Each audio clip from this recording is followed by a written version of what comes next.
આ 66 કેવી લાઇનનું ERLનું રિલે છે.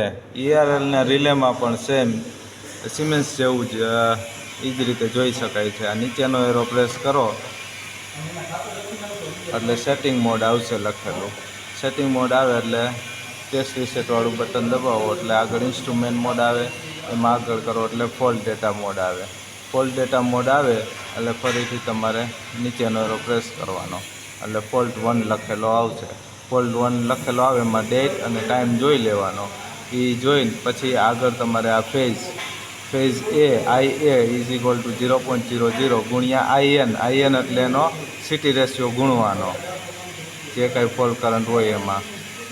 પછી IB આવશે. IB 0.42 ગુણ્યા IN એટલે એનો સિટી રેશિયો ગુણવાનો જે કાંઈ આવ્યું એને. IC એટલે 0.00 ઇન્ટુ IN. અને અર્થ ફોલ્ટમાં IDMT લખેલું છે IE 0.42 IN.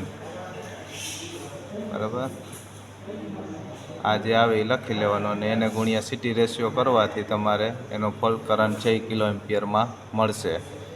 અને આની અંદર બીજું એક એ ધ્યાન રાખવાનું કે આમાં જે ફેઝમાં ફોલ્ટ હશે એમાં કાઉન્સમાં ફોરવર્ડ લખેલું આવશે. જ્યાં ફેઝ IA બરાબર ખાલી 0.00 ઇન્ટુ IN લખેલું છે, એના વોલ્ટેજ છે, વોલ્ટેજ લખવાના નથી.